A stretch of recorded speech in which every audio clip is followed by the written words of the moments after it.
बिस्मिल्लाहिर्रहमानिर्रहीम। 10th class unit number 7 और lecture number 7B। इसमें हमने आज एक्सरसाइज 7.2 डिस्कस करनी है।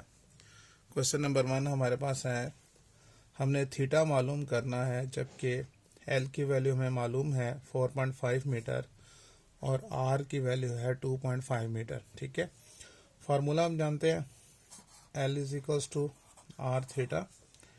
वैल्यूज पुट करते हैं, एल की जगह हमारे पास आ जाएगा 4.5, आर है 2.5 और थीटा एंगल हमने मालूम करना है। ये मल्टीप्लाई हो रहा है, इस तरफ आकर डिवाइड हो जाएगा, इज इक्वल्स टू थीटा। तो 4.5 को जब हम 2.5 से डिवाइड करते हैं तो क्या आएगा हमारे पास 4.5 डिवाइड 2.5 तो 1.8 रेडियन में आएगा आंसर। तो theta is equals to 1.8 radian इसका आंसर है। क्लियर हो गया? अच्छा, उसके बाद देखें स्मार्ट सिलेबस के मुताबिक क्वेश्चन नंबर 2 और उसका सेकंड पार्ट है क्वेश्चन नंबर 2 का। अब हमने एल फाइंड करना है। ठीक है, सॉल्यूशन में हम लिखें तो एल हमने फाइंड करना है जबकि आर हमें गिवन है, रेडियस गिवन है 15 मिलीमीटर और एंगल जो गिवन है थीटा वो है 60 डिग्री 30 मिनट्स। अच्छा, एक चीज़ यहाँ पर याद रहे कि अगर एंगल डिग्री में दिया गया हो तो हमें पहले इसको कन्वर्ट करना है रेडियन में। ठीक है, अब रेडियन में कन्वर्ट करने से पहले इस मिनट्स को भी हमने डेसिमल में लेकर आना है। तो इसको यूं करते हैं, पहले हम इसको सारे को डेसिमल में लेके आते हैं। Theta is equals to 60 plus और 30 मिनट्स को डिग्री में चेंज करने के लिए 60 से डिवाइड करेंगे तो एज अ होल डिग्री आ जाएगा। 60 ऐसे आ गया, 30 को जब 60 से डिवाइड करते हैं तो 0.5 एज अ होल डिग्री। तो theta is equals to 60.5 degree आ गया। अच्छा, इसको हमने रेडियन में चेंज करना है। तो रेडियन में चेंज करना बिल्कुल आसान है, हम इसको मल्टीप्लाई पाई बाय 180 कर दें तो ये रेडियन में चेंज हो जाएगा। नहीं, अब जो आंसर आएगा वो रेडियन में आएगा। तो pi is equals to 60.5 multiply pi की वैल्यू होती है 3.14 डिवाइड बाय 180। अच्छा देखें, इसको पहले हमने 60 जो सा है 60.5 को मल्टीप्लाई किया 3.14 से, जो आंसर आया उसको हमने डिवाइड करना है 180 से। तो हमारे पास आ जाएगा 1.0554 कर लेते हैं, ये रेडियन में आ गया आंसर। ठीक है, तो एक चीज़ आपने ये याद रखनी है कि अगर एंगल आपको थीटा में या इसमें डिग्री में और मिनट्स में दिया जाए तो हमने पहले उसको कन्वर्ट करना होगा रेडियन में। अब हमारे पास फार्मूला हम जानते हैं कि L is equals to R theta. L तो फाइंड करना था, आर हमारे पास 15 है, मल्टीप्लाई 1.0554। तो हम इसको 15 से अगर मल्टीप्लाई कर दें, मल्टीप्लाई 15 तो हमारे पास आए 15.83। तो L इज इक्वल्स टू हमारे पास आ जाएगा 15.83। तो चूंकि R का जो यूनिट था वो मिलीमीटर था तो लेंथ जो सी है ये भी मिलीमीटर में होगी, तो ये इसका आंसर है। क्लियर? अच्छा जी, इसके बाद देखें क्वेश्चन नंबर 3। क्वेश्चन नंबर 3 में जो सा है हमें R फाइंड करना है। अब तो सॉल्यूशन में हम देखते हैं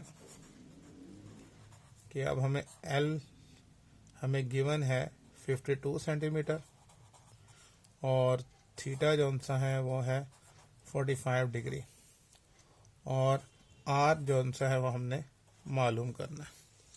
अब देखें जैसे अभी मैंने आपको समझाया था कि अगर एंगल जौन सा है वो डिग्री में दिया गया हो तो पहले उसको रेडियन में चेंज करना है। तो हम इसको रेडियन में चेंज कर देते हैं। 45 को मल्टीप्लाई करते हैं पाई बाय 180 से, that is equals to 45 multiply pi की वैल्यू हम जानते हैं 3.14 डिवाइड 180। हम पहले 45 को मल्टीप्लाई करते हैं 3.14 से, जो आंसर आएगा उसको डिवाइड करेंगे 180 से, तो ये हमारे पास आ गया 0.785 ये रेडियन में एंगल आ गया 785 रेडियन। अब फार्मूला हम जानते हैं क्या होता है, L is equals to R theta. L हमें गिवन है 52 इज इक्वल्स टू R हमने फाइंड करना है, एंगल हमारे पास है 0.785। ये मल्टीप्लाई हो रहा है, इस तरफ आगे डिवाइड हो जाएगा, यानी 52 divide 0.785 is equals to R। अब हमने क्या करना है, 52 को डिवाइड करेंगे 0.785 से, तो हमारे पास आंसर आ जाएगा 66.24। तो R हमारे पास आ गया, R इज इक्वल्स टू 66.24 और चूंकि L का जो यूनिट था सेंटीमीटर में था तो रेडियस भी सेंटीमीटर में होगा। तो इस तरह से हमने R की वैल्यू निकाल ली। उसके बाद देखें क्वेश्चन नंबर 5 जो सा है, कहता है कि in a circle of radius 10 metre. Solution में रेडियस हमें बताया हुआ है और रेडियस जो सा है R is equals to 10 metre. कहता है find the distance travelled by a point moving on this circle if the point makes 3.5 revolution. यानी एंगल जो बता रहा है वो कितना है, 3.5 रेवोल्यूशन। अच्छा, एक तो हमें हिंट भी बता दिया कि 3.5 रेवोल्यूशन किसके इक्वल है, 7 पाई के, यानी एंगल जौन सा है वो 7 पाई रेडियन में उसने पहले ही सही दे दिया, यानी 3.5 रेवोल्यूशन में 7 पाई रेडियन होते हैं। ठीक हो गया। हमने क्या मालूम करना था, हमने L फाइंड करना था। उसने कहा था ना find the distance travelled by a point moving on this circle. तो सर्कल के ऊपर जो सा दो पॉइंट्स के दरमियान में जो डिस्टेंस है जिसको L से जाहिर करते हैं वो मालूम करना था। हम जानते हैं कि L is equals to R theta, L is equals to R हमारे पास कितना है 10, ठीक है, थीटा हमारे पास 7 पाई। तो L is equals to 10 multiply 7 multiply pi की वैल्यू 3.14, तीनों वैल्यूज को मल्टीप्लाई करते हैं, जैसे 10 मल्टीप्लाई 7 मल्टीप्लाई 3.14, तीनों को जब मल्टीप्लाई करें तो हमारे पास आंसर क्या आता है 219.8। तो L इज इक्वल्स टू आ जाएगा 219.8 और मीटर में आ जाएगा, यानी जो R का जो यूनिट होगा वही L का यूनिट होगा। ठीक है। उसके बाद जो नेक्स्ट क्वेश्चन है उसमें हमसे कहता है, सॉल्यूशन देखें, question number 10, find the area of the sector. एक तो हमने मालूम करना है एरिया ऑफ द सेक्टर, ये हमने फाइंड करना है। Inside a central angle of 20 degree, angle दिया हुआ है, ठीक है, और वो है 20 डिग्री, ठीक है, जिसको हम थीटा कहते हैं। तो एंगल को पहले हम चेंज करेंगे रेडियन में, 20 multiply pi by 180, that is equals to 20 multiply 3.14 divide by 180, तो क्या हो जाएगा, 20 को मल्टीप्लाई करेंगे 3.14 और फिर उसको डिवाइड करेंगे 180 से, तो आ जाएगा 0.3488 है तो 0.349 कर लेते हैं। तो एंगल जो हमारे पास आया है दैट इज 0.349 रेडियन। ठीक हो गया। और in a circle of radius R भी बताया हुआ है 7 मीटर। अच्छा जी, अब एरिया हमने फाइंड करना है तो उसका फार्मूला हमें आना चाहिए कि area of the sector is equals to half pi R square. ठीक है, area of the sector pi R square नहीं बल्कि आर स्क्वायर थीटा है, ये नहीं होगा। ठीक है, पाई नहीं आता इसमें। एरिया ऑफ सेक्टर का फार्मूला है हाफ आर स्क्वायर थीटा। ठीक है, तो हाफ आर की वैल्यू क्या है हमारे पास 7 का स्क्वायर और थीटा हमारे पास है 0.349। तो एरिया ऑफ द सेक्टर क्या हो जाएगा 1/2 7 का स्क्वायर 49 मल्टीप्लाई 0.349। तो हमने पहले से वैल्यू रखी हुई है 0.349 को मल्टीप्लाई करते हैं 49 के साथ, जो आंसर आएगा उसको डिवाइड कर देंगे 2 से, तो हमारे पास आंसर आ गया 8.548। तो एरिया ऑफ द सेक्टर 8.547 777 है तो उसको 8 कर लेंगे राउंड ऑफ करके, तो ये आ जाएगा मीटर स्क्वायर।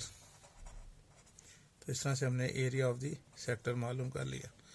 हमारी यहाँ मिस्टेक थी कि एरिया ऑफ द सेक्टर जो सा होता है उसका फार्मूला होता है हाफ आर स्क्वायर थीटा। ठीक है, इसके बाद देखिए लास्ट क्वेश्चन जो सा है 13, उसको डिस्कस कर लेते हैं। 13 क्वेश्चन भी सेम बिल्कुल ऐसे ही कहता है the area of the sector with a central angle in a circle of radius 2 meter is 10 square meter। अब इस बार सॉल्यूशन में एरिया ऑफ द सेक्टर बताया हुआ है, एरिया ऑफ द सेक्टर, और वो गिवन है कितना 10 स्क्वायर मीटर, 10 मीटर स्क्वायर कह लेते हैं। और उसने साथ में क्या बताया था कि in a circle of radius 2 metre, radius भी बताया हुआ, radius mean R is equal to 2 metre. ठीक है, तो आपसे फाइंड क्या करता है, फाइंड थीटा इन रेडियन, हमने एंगल बताना है। ठीक है, थीटा हमने मालूम करना है। तो हम जानते हैं फार्मूला कि एरिया